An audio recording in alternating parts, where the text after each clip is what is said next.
versiones sobre los nacimientos de Caín y Abel, accediendo a gentiles pedidos. Algunos textos dicen que Samael, el arcángel maldito, se convirtió en la famosa serpiente y, tras tomar venganza, induciendo al hombre a comer del árbol de la ciencia, engendró a Caín con Eva. De este modo contaminó toda la descendencia habida de la posterior unión de Eva y Adán. Solo cuando los hijos de Israel se detuvieron al pie del monte Sinaí y recibieron la ley de manos de Moisés, esa maldición llegó a su fin. Según otros relatos, Samael nunca yació con Eva antes de que lo hiciera Adán. Parece que al principio Dios pretendía que Samael gobernara el mundo, pero el arcángel cometió una imprudencia que le hizo perder todo favor.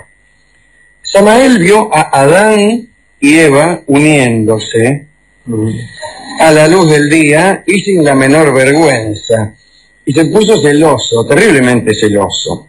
Samael juró que destruiría a Adán, que se uniría a Eva y que gobernaría el mundo.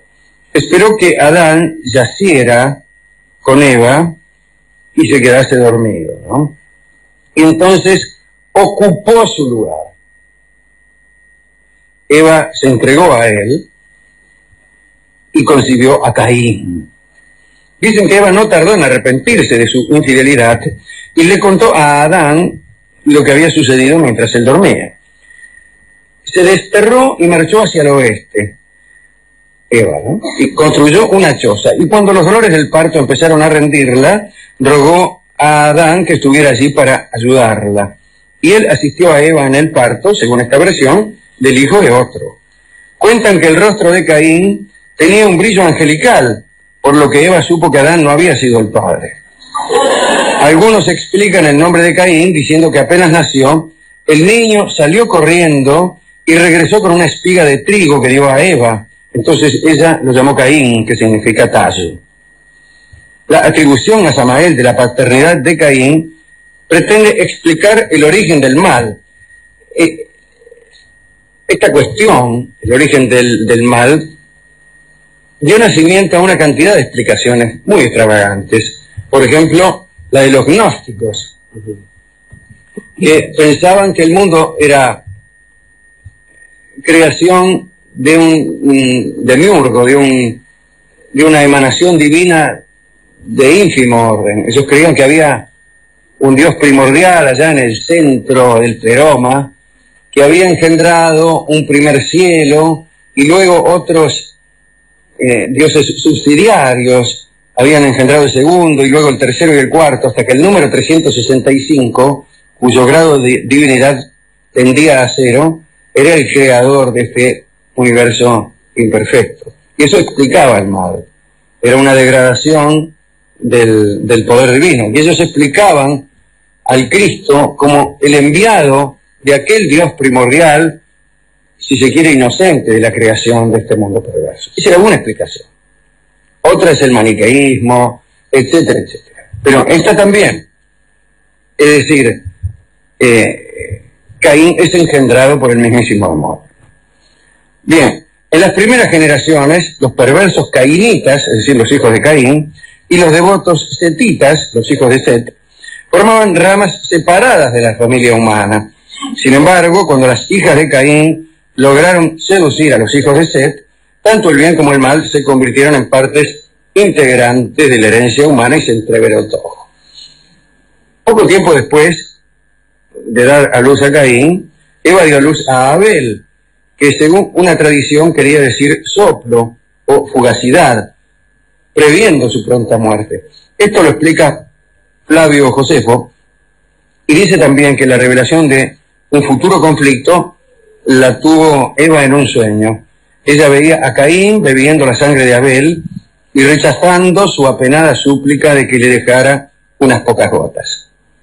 Cuando Eva contó a Adán su sueño, él dijo que debían separarse a esos hijos. En consecuencia, Caín creció como agricultor y Abel como pastor, y cada uno vivía en su propia choza. No obstante, algunos creen que Caín y Abel eran gemelos. Hemos contado el otro día esto, que habían sido engendrados por Eva con Adán. Dicen que su concepción fue uno de los sucesos maravillosos del octavo día. En la primera jornada, Yahvé reunió el polvo de Adán. En la segunda, Adán se convirtió en un terrón inerte. En la tercera se extendieron sus miembros. En la cuarta Dios le insufló aliento de vida. En la quinta se puso de pie. En la sexta dio nombre a las bestias. En la séptima apareció Eva. En la octava, según el texto, se acostaron 2 y salieron 4. En la novena a Adán se le prohibió comer del fruto y en la 10ª comió. La expulsión del paraíso ocurrió en el día 12. Esto ocurrió muy rápido. Otros sostienen, como hemos dicho el otro día, que el primer acto de amor entre Adán y Eva produjo 4 hijos, Caín con su hermana gemela y Abel con la suya. Según Graves, las hermanas gemelas deben haber sido inventadas para responder a la pregunta acerca de dónde encontraron esposas Caín y Abel. Bien. Algunas interpretaciones. Dijimos al comienzo que Samael, que se había convertido en serpiente, pudo unirse a Eva para concebir a Caín. El pretendido deseo de fecundar a mujeres mortales, atribuido a serpientes divinas, aparece en muchas mitologías que pudieron funcionar como antecedentes del Génesis. Las serpientes criadas en los templos egipcios actuaban como agentes procreadores del dios.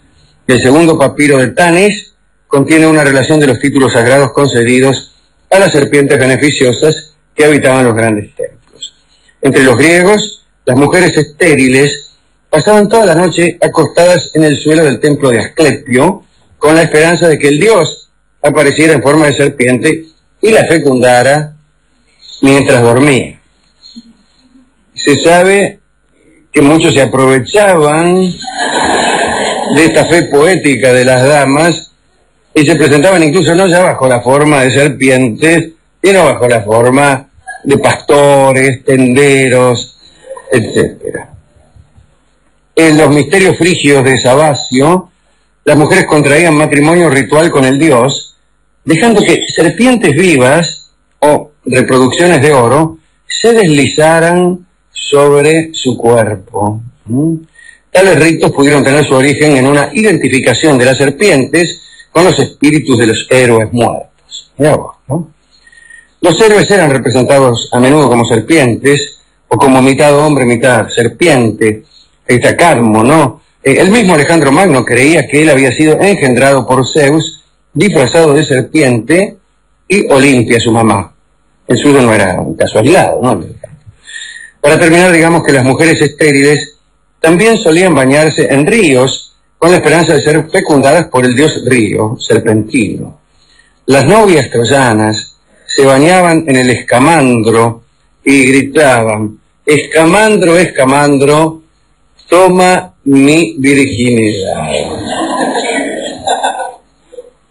El dios Ea, ese dios murguero de Babilonia, divinidad del Éufrates, era también representado en forma de serpiente. Pero estos son antecedentes mitográficos.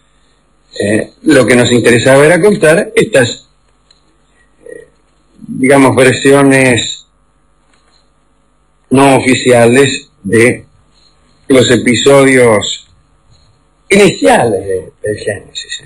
12 días apenas duró todo este asunto del paraíso, ¿no? A menudo nuestros paraísos duran poco y los recordamos como si hubieran durado mucho. ¿No le sucedió a usted nunca eso? Sí. Noviazgos de poco tiempo. Yo no creo mucho en eso, pero a veces uno recuerda como largas algunas temporadas que no lo fueron tanto. Bien. ¿A quién dedicar esto? Bueno, desde luego a Adán, a Eva. Mucha gente no había en aquel tiempo.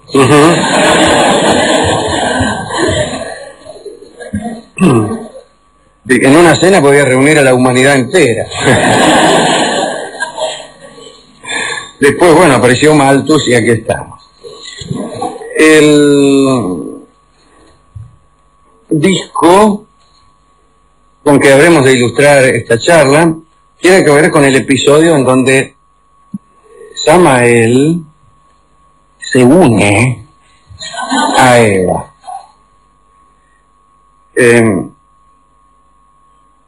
y es una bellísima canción.